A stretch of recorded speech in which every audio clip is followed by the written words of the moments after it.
everybody? Welcome to the show today. Guys, Donald Trump, Elon Musk, and Jim Jordan, the new Dream Team trio, are getting things done. We are officially beginning to have people being actually summoned with subpoenas to Congress to answer for corruption, for crimes that the DOJ, that all of them have been actually finding out, guys, with the evidence that we have, especially going after the corrupt judges, going after Act Blue organization.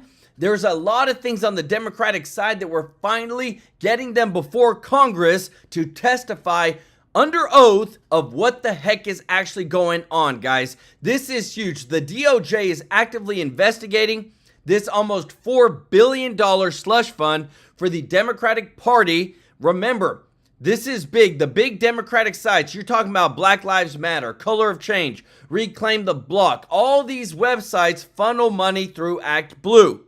Well, guess what? We have found that there is evidence of foreign entities that use this organization to funnel money into our elections to sway them in a certain way. And I'm going to let you guess which way that went. And I'll tell you, it's blue. So now they've officially been summoned. The issues of those orders have gone out. They're not only going after the people at Act Blue, they're actually going after contractors that worked with Act Blue as well. Donald Trump said we have to stop the Democratic slush fund machine. He said we have to cut the money off. That's the only way that we can bring America first, because they're using this money to continue to fund fighting Trump with all of his Trump agenda when it comes to the deportation, when it comes to his across-the-board DEI, replacing all of that. They're using Act Blue's money to fund all the lawsuits, over 200 of them, and now we're officially bringing them and issuing orders to come before Congress to testify, guys. Let me know your thoughts in the comments about this. Are you ready to see some people finally be held accountable? We also have it again. It's not going to stop. Until the Supreme Court gets in, guys, what I'm about to tell you is not going to stop. A federal judge from guess where? California has banned Border Patrol agents from arresting illegal immigrants unless they have a warrant or a reason to believe the person might flee before a warrant can be obtained.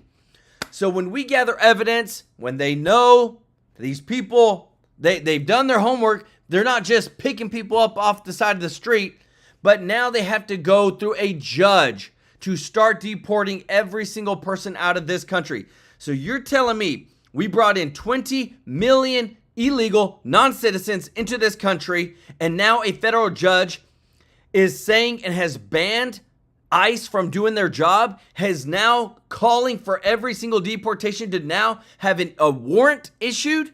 Like, guys, you can't make this stuff up. They are using the courts to slow down Trump's agenda like big time. U.S. District Judge Jennifer Thurston has ruled that the CBP agents in California and throughout the nation cannot stop illegal immigrants without reasonable suspicion. Deport them via voluntary departure. So think about it. Illegals that literally go up to Customs and Border Protection, and there are some that said, hey, we're here illegally, we like to go home, we like to leave.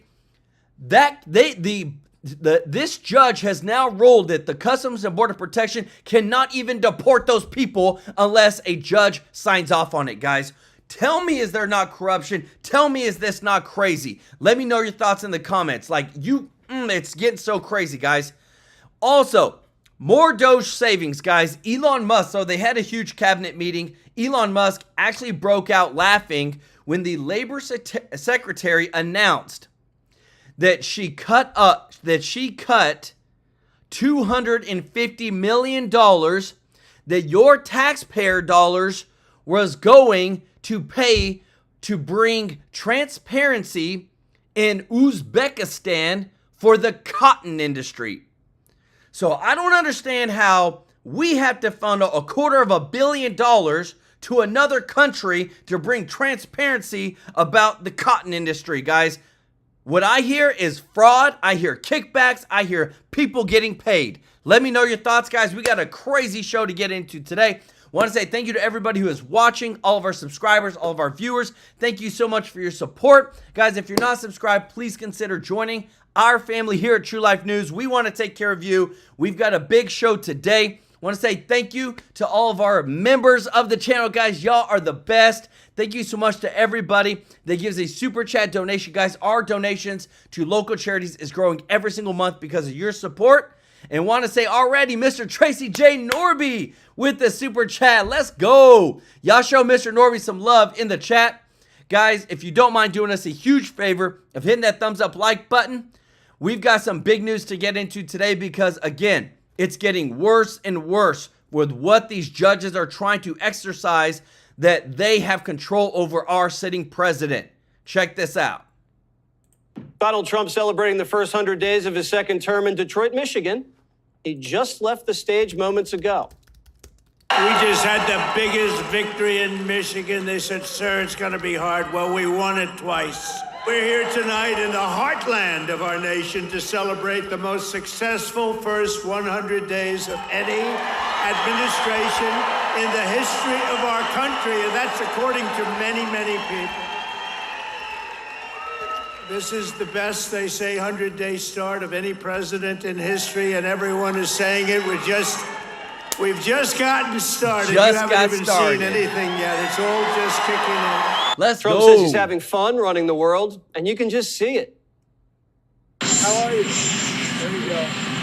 How's your day? If there was one big thing that you really wanted to have happen in the first 100 days, but didn't, what would it be? Well, I think we've done everything or it's in the process of being done. He said he wouldn't trade places with anyone in the world. Well, except maybe one. As Pope? Yeah. I'd like to be Pope.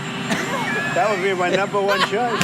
Before his big speech in Detroit, Trump stopped by a military base in Michigan to celebrate with the troops. Goodness. And he didn't come empty-handed. Today I've come in person to lay to rest any doubts about Selfridge's future and the vital role it'll play in our national defense. As Commander-in-Chief, I'm proud to announce that very soon we will replace the retiring A-10 Warthogs with 21 brand new F-15EX Eagle II fighter jets, the best in the world, and fresh off the line. Let's go. Nothing says happy 100 days like new fighter jets. And there was one special guest in the room who was ready to party. And she was from the other party, Big Gretch. I want to thank Governor Gretchen Whitmer for bringing it also to our attention very strongly. And, you know, I'm not supposed to do that. She's a Democrat. They say, don't do that. Don't have her here. I said, no, she's going to be here. She's done a very good job, frankly. Guys, do you not just love that of how much he's like when they tell him, all these people are like, hey, don't do this, don't do that. He's like, why not? Like, what are we supposed to always do? Fight each other, try to tear each other apart? No, we have to bring the country together. I want to thank you very much, Gretchen. Good job.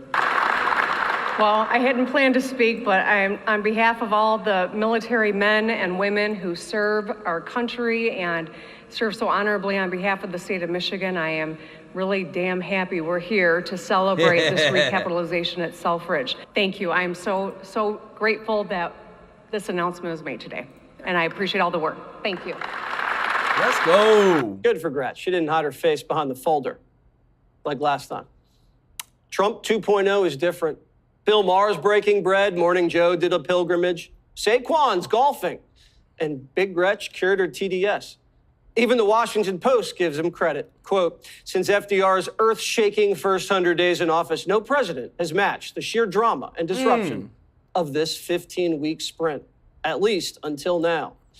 In 100 days, we've seen $160 billion doged, useless agencies shuttered, DEI terminated, inflation's down, but nothing's more down than border crossings. Let's go. Down 99.9%.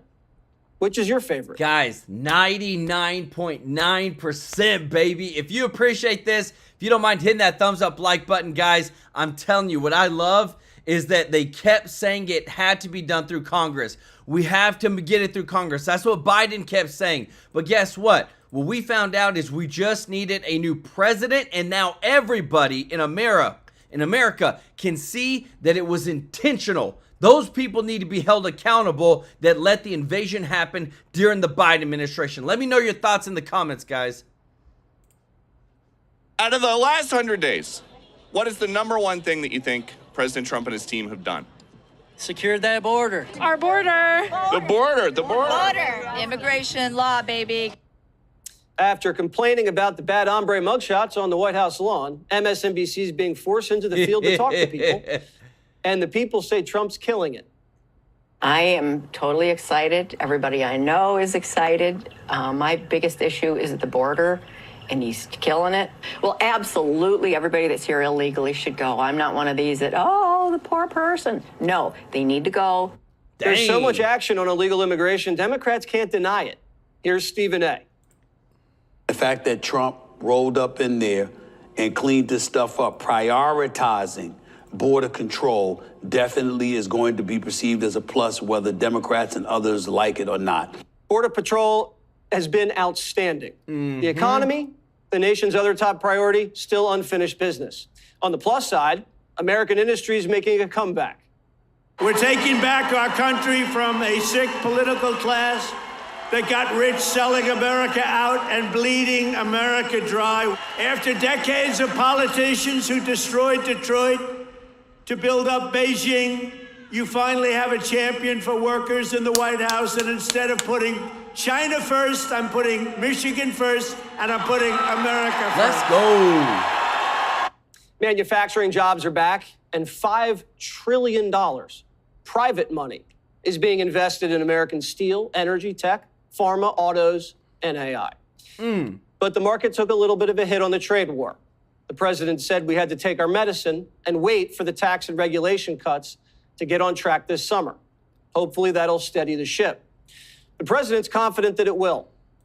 The media are panicking. It's officially been 100 days of Donald Trump. I'm so tired. It's aging this nation in Tom Hanks' Castaway Guys, years. y'all see this right Tonight here? we're kicking off a week-long coverage of Donald Trump's first 100. Guys, I'm telling you what I love is that everybody, you can make fun of Trump for everything and always look at the bad and things like that. But you know what I love is that people are actually being held accountable. So when you look at this right here and you see that let me pause this. Contractors from Democratic fundraising platform Act Blue summoned to Congress amid fraud probe. They were actually getting people to testify under oath of all the corruption, all the craziness that's been happening. We're actually holding them accountable. This is what I care about. Is the stock market going to go down a little bit? 100%. It's going to fluctuate. It always does. Things might get more expensive because we're finally buying back American? Yes. But that's what we want, right?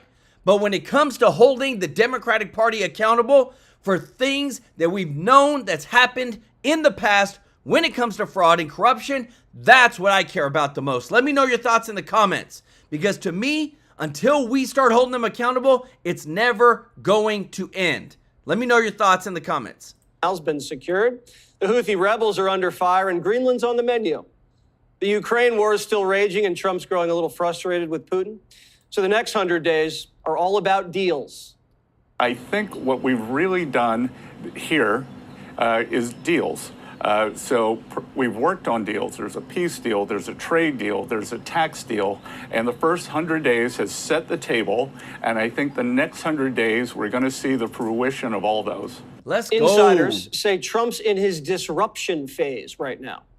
Former House Speaker Newt Gingrich says, I believe he has from now to about January 1st to be very disruptive. After that, Trump needs to be stabilizing, pulling together, and explaining. Voters say it's not that scary compared to the last 4 years. Are you prepared to pay higher prices for goods? I've been paying higher prices, sweetie, in the last when Biden got in office. So this isn't about politics. It's about putting America in a strong position to thrive in the 21st century. You said, quote, hang tough. It won't be easy. You said that to the American people. Is that what Americans should expect, some hard times? I've said that during my campaign. Look, we won a campaign by a lot. We won all 7 swing states. We won the popular vote by a lot. I said, you're going to have a transition period. We've been ripped off by every country all over the world. They're laughing at us. They thought we were stupid people, and we were. And I said, that's not going to happen. We're not going to let that happen. Hard times are ahead? I don't think so. I think great times are ahead. Look, since I came in, gasoline is down, groceries are down, egg prices are down. The American people voted for complete upheaval in Washington. And if anything, Trump delivered that. Sometimes you have to demolish a building before rebuilding it into a skyscraper. Let's go. How fast and how effective Trump can rebuild what he's demolished will determine his legacy. But Democrats, if they take back power in 2 years, they won't let him. They just filed articles of impeachment. Some guy that I'd never heard of. John James, is he a congressman, this guy? He said, ladies and gentlemen, I am going to start the impeachment of Donald Trump. What the hell did I do? Here we go again. They want to impeach me. This lunatic. Actually, I had the television way down, and I said to our great First Lady, listen, did I just hear I was being impeached again? We're getting good at this, though. And then you have the other one that's always with the cane. He's always impeaching. He raises his cane. So far, Trump's support from Republicans, rock solid. His voters are along for the ride, and they're loving it. I think the first 100 days has been a breath of fresh air. I think that everything is undeniable. And so this is the first 100 days. I can't wait to see what the first, 1,000 days. Let's go, baby. Again, because that's the thing, guys. Look at this chart right here. Tell me this is not winning when it comes to America. 142 executive orders. He's taken 106 questions. 26 American hostages released. $5 trillion in foreign and private investments. Not $5 trillion in spending of taxpayer dollars. It's of other people's money. $160 billion in Doge savings and 65,682 ICE deportations. That's what we voted for, guys. This is what I love, is that we're bringing the accountability. We're showing people the numbers. Biden couldn't even fathom doing a tenth of this right here because he wasn't even president. But what I love getting to show you is that it's just the beginning. Listen to these next steps that are about to happen, guys, because we're about to get into a big, big change with the new bills holding the Democrats accountable with some of the evidence of fraud, waste, and abuse that we have found. Check this out. Catherine O'Neill, you were there for the first 100 in the first term. You've now observed as an entrepreneur the first 100 here. Compare and contrast, ma'am. Oh, it's a world of difference, Steve. I mean, this administration this time around is so much more organized, so much more coordinated, so much more dedicated to Trump's agenda. Last time around, as you know, I mean, you were there too. You were the main guy in the White House that was dedicated to Trump's agenda, but you were surrounded by the sharks that weren't. So this time around, you have people in the highest positions of authority that are actually interested in implementing what President Trump campaigned on in both 2016 and in 2024. So it's just really amazing to see. And I'm just so proud of all of my former colleagues and friends that are in there that are just working day in and day out to implement his agenda. What's the word you hear from folks? I don't want to give up any confidences, but generally, because, look, it was a little bit like Den Ben Phu in the first 100, but we were taking incoming from even parts of the West Wing and EOB. Here, it's a much more united team, I feel, because we've had 4 years to get ready, to build cadres, to have the Project 2025, Stephen Miller's, America First Law, Brooks Rollins, America First Policy, all the different groups, CRA with Vote, to organize and build cadres and teams, so it's much more unified. I mean, the scale of it is 100 times more powerful than the first because you had time to prepare and actually organize it. And that's what I love, guys. Preparing. He has a brand new team. Everything that we're about to see next and what you're about to hear next is so much more impactful, guys, because he has the right people in place. If you appreciate this, guys, if you don't mind hitting that thumbs up like button, this to me is what changes everything. President Trump is just like a man in full. He stepped into this thing, and he knows who his enemies are. What are the folks that you know they're actually in there taking incoming every day? Where are their heads? Well, it's kind of funny because I was actually just on the phone with a friend of mine who's a top official at the State Department, which is where I served for 3 years. And he's doing a phenomenal job. He's working on all the UN issues and trying to defund and detangle U.S. dollars from these very corrupt international organizations. But we were kind of joking because some of his colleagues now are complaining when things don't go well. And he's like, you have no idea what it was like. You know, this is a walk in the park. Compared to what it was, you know, in 2016, 2017, 2018. The reason this revolution is so unique and extraordinary, and more so than like FDR's or even Lincoln's, or Lincoln's probably a better analogy. President Trump has an internal enemy he's fighting as much as he's fighting an external enemy. In fact, the internal enemy is inextricably linked with our foreign enemies. That's the point you have to embrace. The CCP would not be as powerful. They would not have the manufacturing jobs. They would certainly not have the shipbuilding. They would not have the Navy. They would not have the military. They would not have the technology unless you have open collaborators. In fact, they're not collaborators. They're partners. Dang. And they come here and, oh, you're trying to do this. You're bringing tariffs. This is why the Democratic Party will never actually rise again. No. Because they have sold out the working class. Guys, let me tell you this. It's not so much even too that they sold out the working class, is that the working class sees more than ever that when it comes to transparency in the media, look at this. Negative coverage on Trump's cabinet and allies in the first 100 days. 89% negative coverage on RFK Jr. 96% negative coverage on Elon Musk. 100% negative coverage on Pete Hegseth. This is from Media Research Center. So the American people truly see that, look, the Democratic Party is dumb because you can't even be neutral. You can't even say one good thing that Pete Hegseth has done. And it just blows my mind because, again, too, they keep doubling down. If you guys, let me know your thoughts in the comments, because this right here, if this is not propaganda, I don't know what is. Used to have an honest discussion about tariffs and about how you bring manufacturing jobs back here and how you get premium pricing to get access to this market that benefits through external revenue. All they do are they're running dogs for Wall Street. Oh, price is going to go up. It's a tax. That's just the neoliberals' line. And this is why Bernie Sanders is a phony. This is why AOC is a phony. This is why MSNBC is a phony.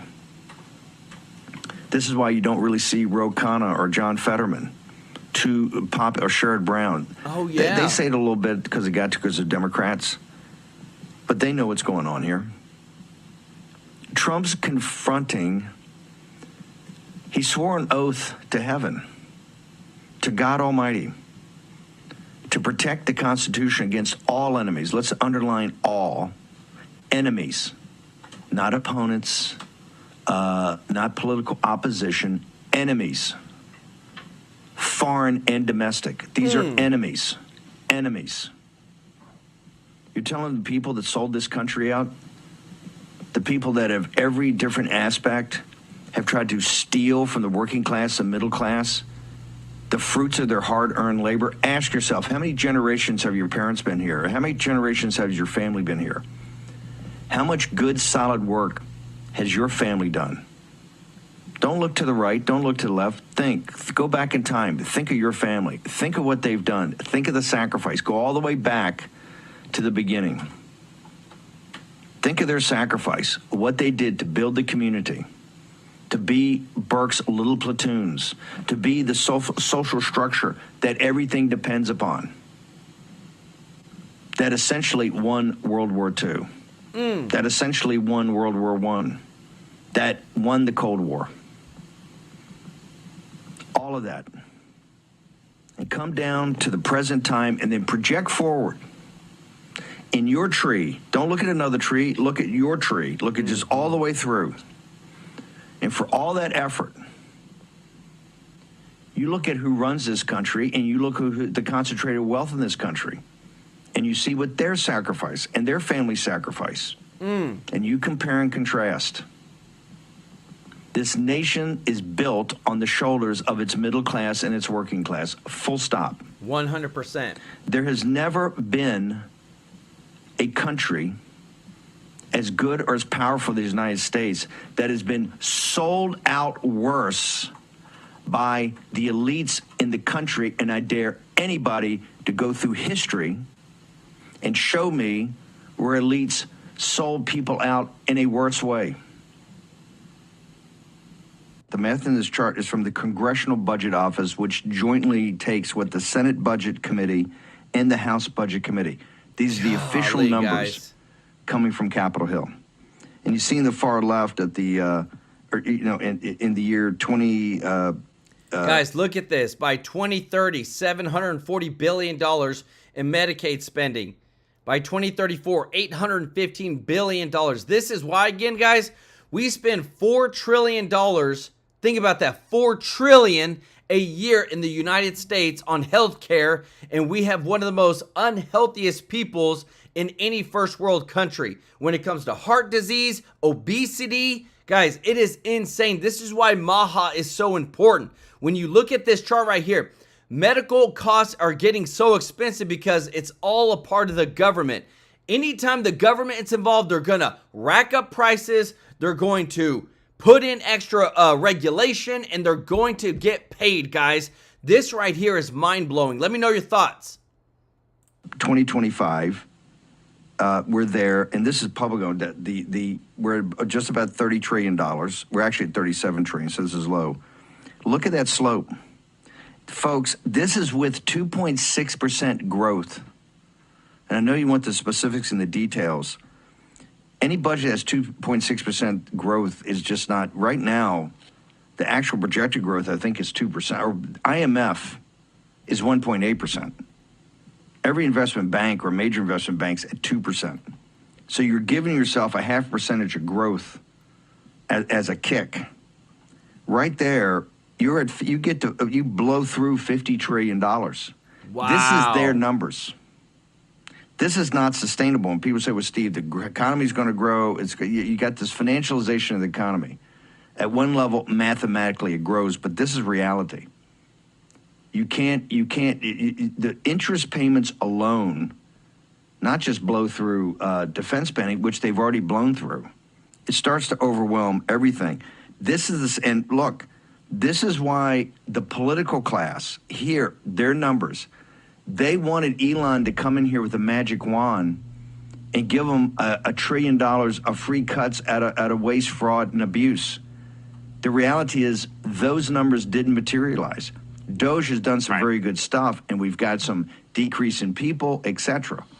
But if you look at the Wharton School's weekly tracker, and they're the best for tracking it, we're spending more money. I hate to give you mathematical reality, but I got to give you mathematical reality because eventually it's going to get to a place you're going to sit there and go, why did nobody warn us? Why did nobody tell us about this? Why do we have no options? Why do we have to have major cuts to entitlements? Why do we have to have major cuts to Medicaid? Why do we have to have major cuts to defense? Why am I working 2 jobs? Why am I under 40? Why can't I get a house? Why? This is here. And now it has to be faced.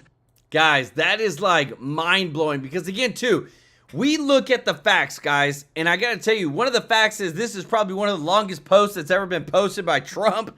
Like, look how long this thing is.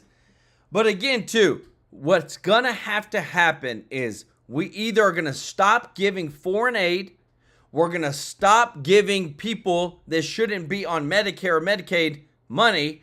We're gonna have higher standards when it comes to food, with SNAP, We're going to make sure to get healthier so we spend less on Medicare and Medicaid in order for the country to get to a sustainable part. Because you just saw the facts, guys.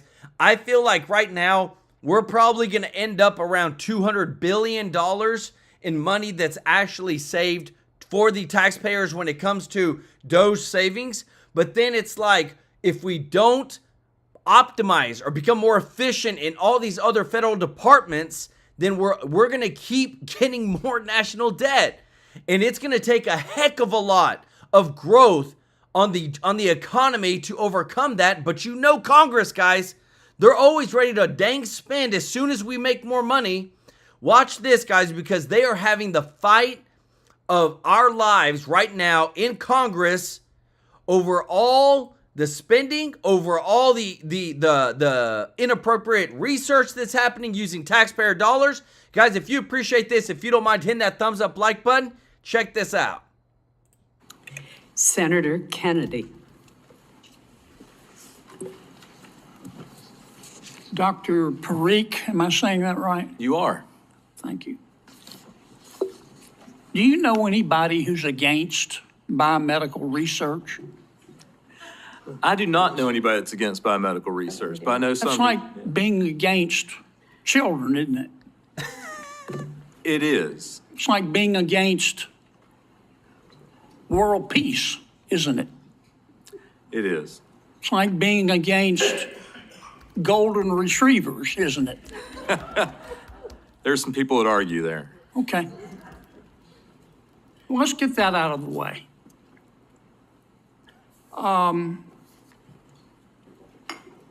I want to ask you about NIH. I love NIH. I think they do extraordinary work. Yes, sir.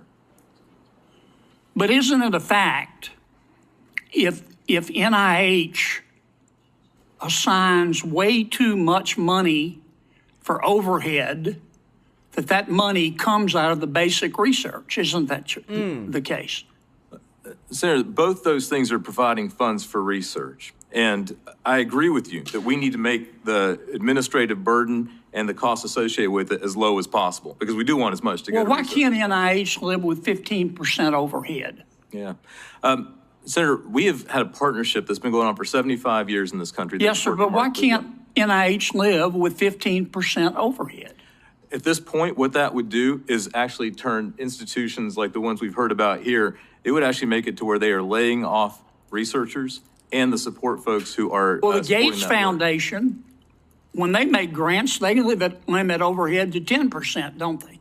They do, sir, but that is apples to oranges because they count different things. And the in Roberts overhead. Woods Johnson Foundation limits overhead to 12%, don't they? They do. Again, apples to oranges because they count different things. Isn't it a fact that the universities that receive the most money from NIH also have the biggest endowments?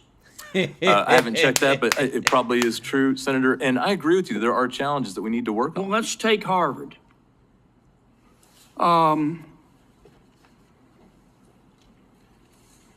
69 cents out of every dollar from NIH given to Harvard goes to overhead. No, sir, it's 69 cents out of every $1.69. It's on top of, it's not within. Okay. Which is 1.6. Let me ask you about one of the worst abuses I've ever seen. It was at Stanford. Yes, sir. Stanford was spending, remember that? I do. 74%, guys. Y'all want to talk about why we haven't figured things out, why we haven't done anything? Because these guys get these grants, these smart people that know how to work the system, they get paid these really astronomical salaries, and that's why the research takes so dang long, because the money's not actually going to the research, it's going to pay off a researcher who's making 5-6 times more than what they should be making. That's literally what we're seeing here, guys. In Congress, they're testifying. Though I was in high school at the time. Yeah. Yeah. Well, I wasn't. and they audited Stanford. Yes, sir. You remember what they found? They bought a sailboat. They found that Stanford was spending some of that money to pay the salaries of the employees at a Stanford-owned shopping center, didn't they? I don't remember that part. I do. But yeah, okay. They found that Stanford was spending some of that money that was supposed to go to research, ladies and gentlemen, to renovate the president's home. Yes, sir. Didn't they? What? I believe so, Senator. Again. And to renovate the vice provost's home, too, didn't they? I believe you when you say that. Yes. And they also charged, Stanford took NIH research money to help children and applied it to depreciation on a Stanford yacht, didn't they? Yes, sir. Again, when I was in high school, sir. Now, does NIH audit every year the way these grants are being spent? They don't audit every year. There's a process for So determining. they just trust the universities? No, there's a negotiation that takes place between Yes, the sir, NIH but if it's a and the five-year grant, Yes, sir. and they agree on indirect costs, they don't audit it every year. What if the universities lie to them? That is absolutely a possibility. There's What does fungible mean? fungible means that you can move money from one place to another. And money's fungible, isn't it? Money is fungible. I'm ready to have a productive discussion. I've got to go to another committee. Maybe you'll have it today. I haven't heard it. Yes, sir. What I've heard is the implication is that anybody who is against asking hard questions about the overhead and spending is against biomedical research. I wouldn't say that's guys, oh my goodness, like this makes my heart super happy because what a pit bull that he is to ask this. That's like, you can't ask, just like Elon Musk. Elon Musk can't search Social Security for fraud because now he's automatically doesn't want Social Security. He can't search Medicare and Medicaid for fraud because he automatically wants to remove Medicare and Medicaid. It's 100%. They try to control the narrative that it's 100% of, it's always bad if you just try to hold people accountable, guys. This makes me so furious because, again, how in the world do you get away with having a 5-year grant and they don't even audit it every year? We don't even keep track of how all this is being spent. I think you are a champion. And I don't agree with that. Yeah, I don't either. But every penny that we spend on overhead that's not being audited, and you know as much as I do, Doc, that some of it is being abused, is money that is taken away from research. And that's just a fact. And if you care about this child here, and I know you do, we all do, then any money spent illegitimately on overhead to pay the salary of a professor in the humanities department at a university is coming out of her research. And it's not wrong to ask questions. It is not wrong to ask No, questions. it's not. Not at all. And Senator, I think it's actually important to ask those questions and optimize the system. And I don't understand why these universities cannot live on 15% overhead when Gates Foundation limits them to 10% and the Johnson Foundation limits them to 12%. I don't understand it. All of a sudden, if they don't get 35% overhead, civilization is going to melt. It is important. My mama didn't raise a fool, and if she did, it was one of my brothers. Ooh. Guys, I'm telling you guys, they're coming after him. And I love it too because across the board, listen to this. Federal judge orders local law enforcement to stop enforcing new immigration law. They won't stop, guys. They're not going to stop. A Florida AG has halted migrant arrests after judge's order. So I don't understand again too. We have Congress who's supposed to make and codify the laws. Well, the Senate's supposed to write the laws. Congress, the House of Representatives funds the laws. No, and then the executive branch enforces laws. But it blows my mind that almost every other day I'm bringing to you news that a new federal judge is circumventing President Trump, our sitting president, and his executive orders to continue to block keeping illegal immigrants out of this country or deporting them. But what I love again too, guys, is that a lot of people are noticing. A lot of people, like, this is getting so much exposure now, and a lot of common sense people are saying, you know what? That's right. Trump has a point. I appreciate you guys. If you don't mind hitting the thumbs up like button, check this out. The old saying, never judge a book by its cover. I never like that saying because it does not make any sense. I swear a Democrat came up with that. Never judge a book by its cover. You don't know what's on the interior. How else are you going to judge a book? If The Great Gatsby was sitting in a pile of dog droppings, we would judge that book based on what was stuck to the cover of that book. And that should be okay. Because guess what? Appearances do matter. They matter in nature. They matter in the animal kingdom.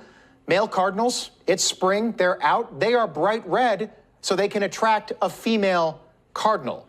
But we, for whatever reason, are the only species on the planet that says, well, don't judge a book by its cover. I'm going to judge a book by its cover. It's okay to do that, to judge a book by its cover. Because what you see on the outside is usually a really good indication of what's going on the inside. And when you see Adam Schiff, and when you see Al Green, and now this new guy, Sherry Tandahar, this new congressman. All these people have said that they're going to, or have brought articles of impeachment against Trump. Like, this is the Democrats' best weapons against Trump, guys. This is such a joke. And again, too, the more that we dig into these people, we find what they're accusing Trump of. This guy literally says that Trump has been accusing Trump of bribery now. Saying the only reason that he's putting forth all these executive orders is because he's getting paid under the table. Like, are you kidding me? From Michigan, where Donald Trump was just speaking a few moments ago. What do they all have in common? Well, they all want to impeach Donald Trump again and again and again. This is Congressman Shri Thanedar. Donald Trump has already done real damage to our democracy, but defying a unanimous 9-0 Supreme Court ruling, that has to be the final straw. It's time we impeach Donald J. Trump. The court said the wrongfully deported Kilmer Garcia must be allowed to return and receive due process. Trump ignored it. He ignored the Constitution. He ignored the very checks and balances that keep our democracy intact. Live from New York, it's Saturday night. Does it surprise you that this guy right here, here's his picture? Great hair, by the way, if that's his hair. I don't believe it is. It kind of looks like a toupee. But does it surprise you that this guy right here wants to impeach Donald Trump? It didn't surprise us at all. I heard the soundbite a day ago, and I hadn't seen Sherry. And then I saw Sherry, there's Sherry. Craziest thing about Sherry, by the way, we looked this up. He's 70 years old. Oh, wow. Don't judge a book by its cover, right? 70 years old. I would have said 34. According to Sherry, Donald Trump should be impeached because he deported a criminal illegal alien MS-13 gang member back to his home country of El Salvador. That's where Democrats are today. 100 days into a new president's term, and Democrats want to impeach the president for sending someone back to their country. That's where they are. And to counter... Guys, is this not a joke? And I just got to show you this, guys. This is such breaking news that I'm telling you, it doesn't stop. Like, Trump knows what the heck he's doing. President Trump says Canadian Prime Minister, the new one, Mike Carney, just called him and wants to make a deal. Wow. So surprising.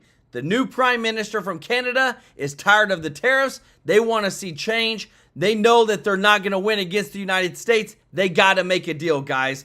That's where we're at right now. All of this, the media are trying to trick you again into feeling something for illegal aliens being deported. And to accomplish that, they are doing what they've always done. They are lying to you at home, hoping that you never hear the truth. The latest lie is that the Trump administration, on the eve of his 100-day anniversary in office, deported 3 children, all American citizens ages 2, 4, and 7, back to Honduras because Donald Trump hates children and hates immigrants. Take a look. On Friday, there were 3 American citizen children born here who were deported along with their mothers from Louisiana down to Honduras. Today, you just heard that, right? With their mothers. With their mothers. So it's not like they just deported these kids randomly out of the country. Early hours of the morning, the New Orleans ICE field office deported at least 2 families, including 2 mothers and their minor children, 3 of whom are U.S. citizens. U.S. citizen children. They say they're U.S. citizens because they were born here. But again, Trump is challenging the birthright citizenship, that if you're an illegal and you have a kid here, does that automatically make you a U.S. citizen? Let me know your thoughts in the comments. Because honestly, guys, technically it doesn't. And that's a huge, huge change that the Supreme Court is going to be deciding on in just a couple of days.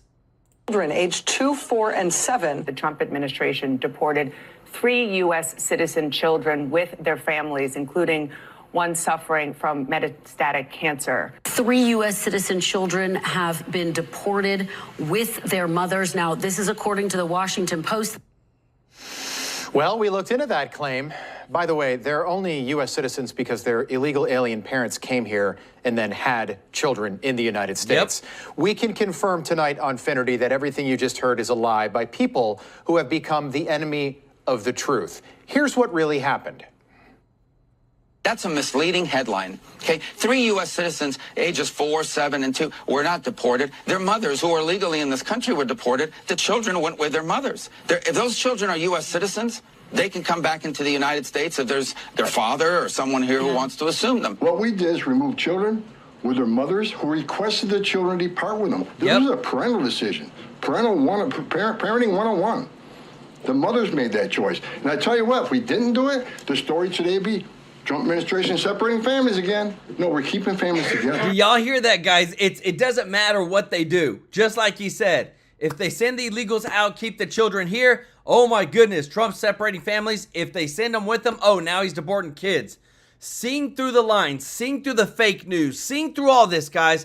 I'm so tired of the fake left-wing media propaganda that they continue to try to make every story seem like it's the worst in the world when they don't even present you the full context.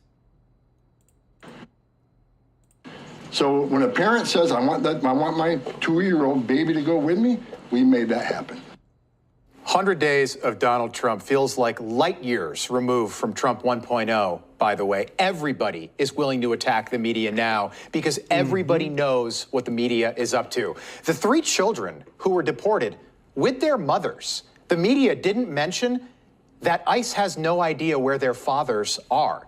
They could stay with their fathers, potentially, but ICE isn't even sure if their fathers are still in the United States. And we didn't play this clip last night because we didn't want to showcase this person, but it makes so much more sense tonight. You might remember Eugene Daniels, the president of the White House Correspondents Association. Right there, Rose from Titanic, that's a lovely whatever that is. Again, this guy is the head guy at the White House Correspondents Association. He also happens to work at MSNBC, and on weekends, Gene Daniels likes to take off the jeans and dress like a woman. Yes, Eugene, we're talking about you. Here's Eugene Daniels. They say don't judge a book by its cover. Okay, I'm going to do that. I'm going to judge a book by its cover. Here's the cover of the book, and this is what I'm looking at. I think it's safe to say, oh, Gene, there you are again, Gene. I think... Guys, this right here is what is confusion. This is terrible. This is what the Democrats want. You don't have any basis of reality. I don't care what you think. You can do whatever you want. You're an adult, but don't touch the kids. Don't try to impress this on the kids, and don't try to make this into a law. This is your own doing. Like, this blows my mind that we continue dealing with crazy actors like this. It's safe to say that Gene Daniels is not an ordinary guy. I also think it's safe to say, again, I don't think I'm really going out on a limb here, but I think it's safe to say that he probably doesn't have a lot in common with the rest of America. And I'm basing that on photographs like this, where I'm judging a book by its cover, and I'm also basing it on what he says in public. Take a look. We journalists are a lot of things. We are competitive and pushy. We are impatient, and sometimes we think we know everything. But we're also human. We miss our families and significant life moments in service to this job. We care deeply about accuracy and take seriously the heavy responsibility of being stewards of the public's trust. What we are not is the opposition. What we are not is the enemy of the people, and what we are not is the enemy of the state. Wow. Woohoo! Whoa, are we supposed to clap for that? Is he serious with that? Can I get a little water for the table, please? Yeah, thank you. We are not the opposition, according to Gene Daniels. The media is not the opposition, according to Gene Daniels. Well, actually, we are the opposition. That's the only reason that we exist. That's the only reason. Guys, I gotta show you, because again, too, they say that they're about accuracy. There's no accuracy with this right here. Media coverage, 89% negative on RFK, 96% negative on Elon Musk, and 100% negative on Pete Hegseth. There is no accuracy here. There is no non-bias. There is no we're bringing the truth. All this is, hey, we have an agenda. We have propaganda. We want to give a certain narrative, a certain message, so we're going to say whatever we feel like. Regardless of what is actually happening, this right here tells you everything that when it comes to listening to a certain media streams, guys, you cannot trust them. And that's why, again, too, the YouTube spectrum is growing. All these other platforms that are not mainstream media are growing because people are tired of it. Let me know your thoughts in the comments, guys. If you appreciate this, if you don't mind hitting that thumbs up like button, check this out. I spoke to a federal official recently who told me that in real numbers, probably closer to 50 million illegal aliens living in the United States right now. Holy moly. So that leaves me confused. So you are watching in real time a digital prison being built around the rest of us on the basis of facial recognition and, quote, real IDs, where you can't conduct any business, you can't travel without verifying you are who you say you are, okay? That's the point of this. It's for our safety. But somehow we can't even know who lives in this country with facial recognition and real IDs. The federal government intrudes into every decision you make in your personal life, but somehow they're totally incapable with all of that technology of telling us how many non-citizens are living here illegally. I call bullshit on that. Oh, that's a sorry, lie. guys. And I also wonder, like, what is the aggregate number of deportees in the last 100 days? If it's under 1 million, I'll just say I'm disappointed. And I say this to someone who voted for Trump, who loves Trump. I like Tom Homan. But, like, what is this?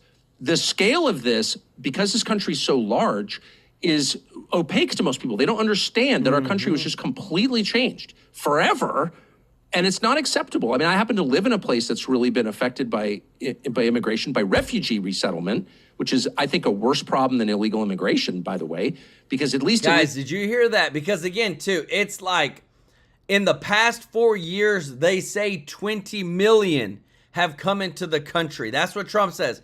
20 million. But if you count everybody that was here prior, it's more like 50 million illegal immigrants are here in the United States, guys. That's not a small number. And I can promise you at least 10%, maybe even 20% of them are receiving taxpayer benefits in some form or fashion. Immigrants are showing a willingness to, put their own butt on the line to get a better life. There's something about that admirers admires. I don't admire anything about a church group, Catholic Charities or the million Protestant groups that move refugees from some refugee camp in Africa into my community where they languish, commit welfare fraud, commit crime. I'm not even attacking them. Like, I feel sorry for them too. You were just living in Sudan or Somalia and now you're living in Minneapolis or Portland, Maine. It's like, I feel sorry for you. No one really cares about the effect on you or your family, obviously. But the net effect on the people who live there is terrible. I can verify that. And no one even mentions it. It's like truly destroying the United States. It's the largest crime ever committed against us. I am not a racist. I'm not even insecure about it anymore since I've been called it so much. It's not in my heart. I'm not a racist. I am a nationalist who loves this country and has no other. And that is a true attack on the United States. And I think we need more resources, more seriousness, and higher numbers. Like, get back to can me I when give you these to deport you? 5 million This people. just hit. Yeah. As we were speaking, Bill Melugin of Fox News knew. ICE announces they've deported 65,682 illegals in the Trump administration's first 100 days and have arrested 66,000 and change illegals, 75% of whom have criminal charges or convictions. So that's, guys, I want to show you what she's talking about, like in the actual numbers, so you can see it. Because again, too, what matters, guys, is that this right here, this is what she's talking about.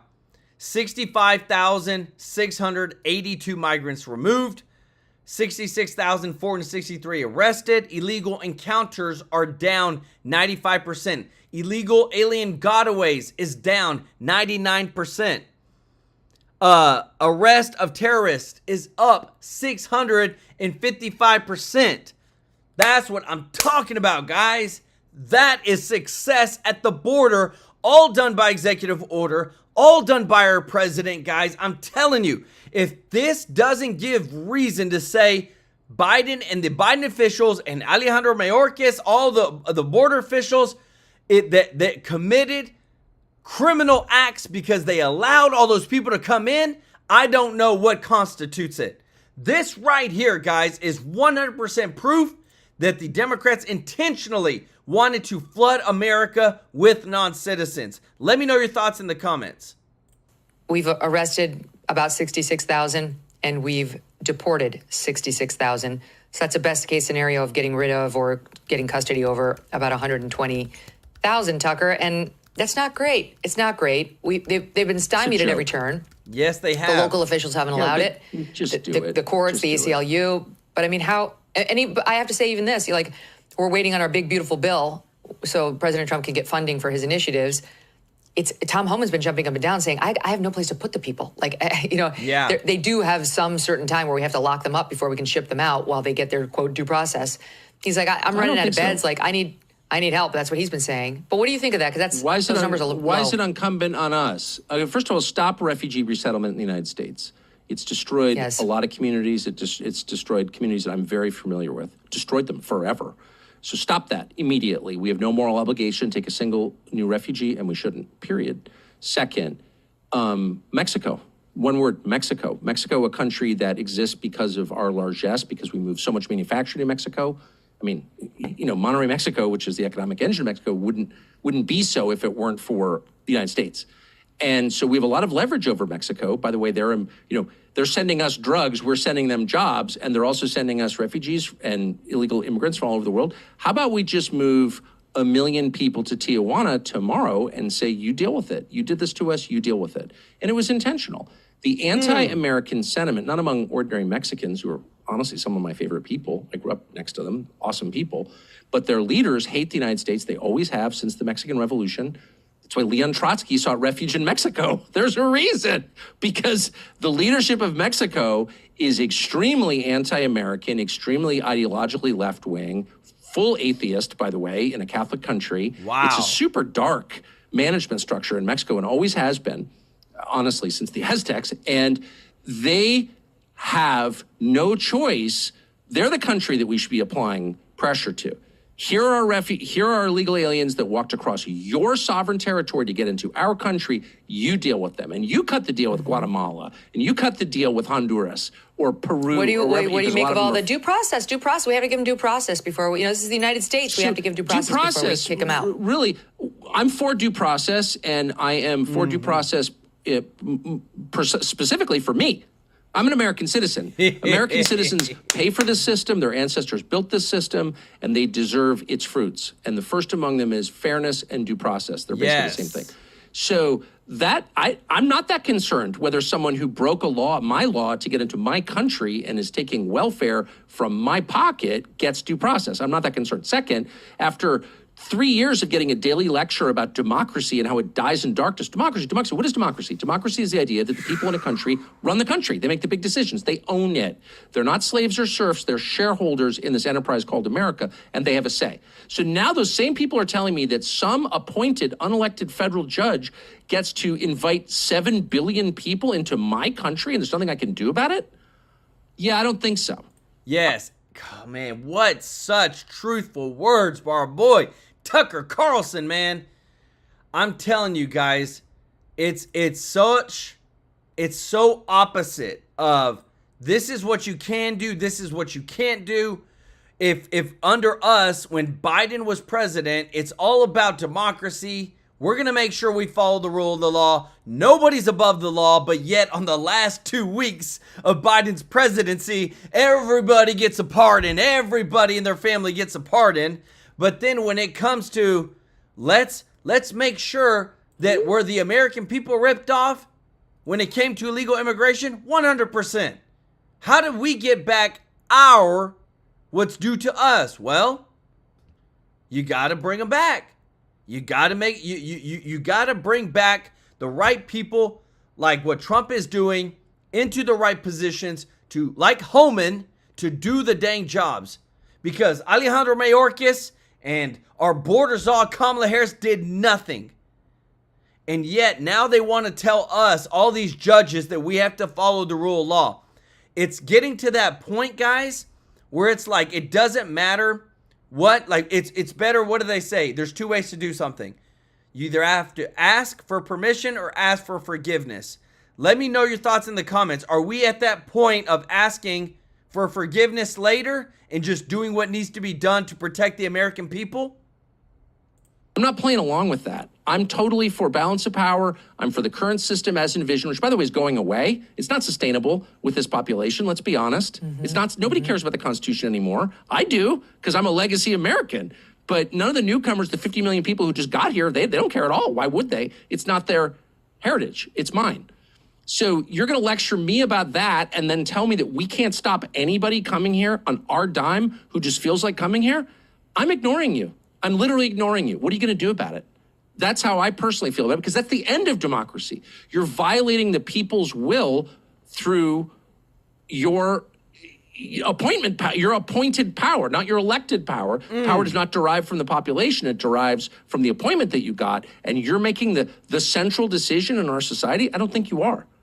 So how do they speed it up? I mean, Trump's done so much, Alien Enemies Act, and he expanded expedited removal, and we're back to remain in Mexico, and he has Holman out. Like, how does he speed it up? The first thing you do is just say, anyone who's a non-citizen of the United States is ineligible for any federal benefit. That means no public schooling. That means no food stamps or SNAP. That means no housing vouchers.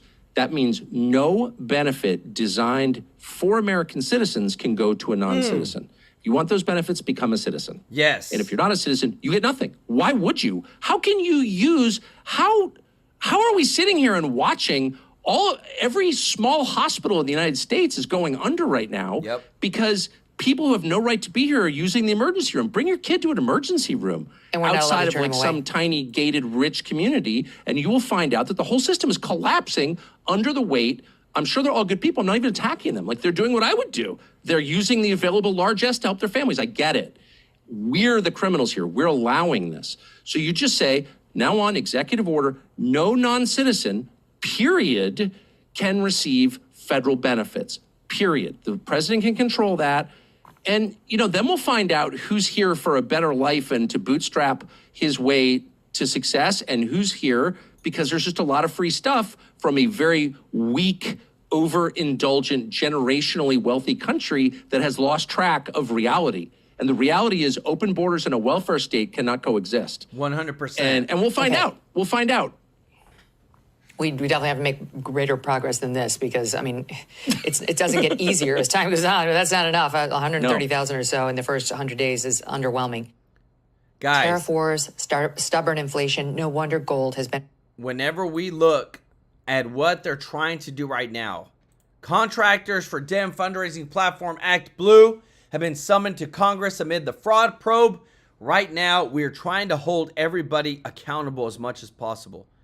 But what bothers me is that it's only a select few. It's only a few people that I feel like are truly fighting against the rogue bureaucrats that have tried to take over our country, that they issue these nationwide injunctions to control us, And we're sitting over here and and nobody can do anything. It's crazy. Whenever Biden was letting all these people in, you couldn't say nothing. Now that Trump is president, and now that we're trying to clean house, you still can't do nothing. Why? Because then the judges step in. David Sterling, thank you so much for the super chat. Let's go. Y'all show David some love in the chat, everybody. Like, I'm just like, when are we actually going to see that, okay, the judges put Americans first. The actual Congress puts America first. Yesterday, they come back from 2 weeks of vacation, and you literally have one of the congressmen who's standing up, taking precious time to talk about giving medals, gold medals to hockey players, guys. That's where some of these, and it was a Republican too. That's where their priorities are at. And I'm sitting over here like, dang it. You know, Trump needs a lot of help right now. He's done a lot of executive orders. There's no time to waste. They'll be starting to campaign midterms at the end of this year for next year. Guys, it is just like one thing right after the other. And it blows my mind because now listen to this. All this breaking news that comes out, I just think, where's the common sense? All right, another judicial pushback against President Trump's immigration crackdown. This comes after dozens were arrested in January during Border Patrol's Operation Return to Sender, where agents rounded up people determined to have entered who were determined to have entered the country illegally. Yesterday, California District Judge Jennifer Thurston demanded CBP agents cannot arrest suspected illegal migrants without a warrant or reason to believe the person is a flight risk before they can get one. All right, you hear that? So now, for every single deportation that they want to undertake now, this federal judge has said that we need to have a warrant. We need to make sure that we have a warrant that's what? Signed off by a judge. So it's now going back to the judges. This is where, again, Congress, with the majority, should be codifying the necessary steps that Trump needs in order to make the deportations happen, clean out the illegal immigrants out of our country, and make us safe. Clean out the criminals. Make sure that we're putting America first. But that's, again, it's another thing that we're fighting. And this just came out this morning, guys. Every single day. And then Trump's cabinet team is having their meetings, and they come out and say this. Oh, this is so crazy, guys. Treasury. We saved $250 million by canceling America Last, is what I call it, foreign handouts, including funding for things like transparency and accountability for Uzbekistan cotton industry. It doesn't make sense that we're funding, these foreign, and thank you to DOJ and to the government efficiency of what we have found with the fraud that we're seeing. I mean, some of these things are so ridiculous you can't believe it. No, $250 million payment has been stopped because we were sending $250 million to Uzbekistan to bring transparency about the cotton industry, guys. That's where $250 million of our taxpayer money went. There's somebody in Congress who, God knows who decided that, thought it was that was the best use of our taxpayer dollars. No, don't go pay off our national debt. Let's give it to a foreign country. Let's continue to give billions of dollars to foreign countries. That's where we're at. David Sterling, thank you so much for the super chat. Let's go. Again, y'all show David some love. Double super chat today. Let's go. Guys, it is time. We need some change right now. I want to say thank you to everybody who is watching, to all of our subscribers, all of our viewers. Thank you so much for your support. I want to say if you're not subscribed, please consider joining our family here at TrueLife News. We want to serve you guys. It means the world to us when you support us through your memberships or your super chats, and we want to bust our butt and give you the best show every single day. I want to say thank you so much, Sharon Richardson, for the super chat. Let's go. Guys, y'all show Sharon Richardson, David Sterling, and Mr. Tracy J. Norby some love in the chat for the super chats today, guys. I'm so excited, guys. This next month, we're going to be donating back to Tupelo Mansion, a orphanage, guys, that really brings change to a lot of people's lives. I really love is that these smaller organizations, when you give to them, the majority of the money goes to what? Goes to the kids. And just like we just heard that there's been so much fraud, waste, and abuse, guys, it's everywhere. That's why we really do a hard job of making sure that whenever we give to these charities that help out these kids in the best way possible, guys. And this is who we're going to be giving to in May. So I want to say thank you to everybody that supports us. Thank you for liking these videos. If you haven't liked it, if you don't mind hitting that thumbs up like button, thank you so much for sharing these videos, guys. We're here to serve you, bring you the best news every single day, and we appreciate you so much. We love you, and we'll see you in the next one.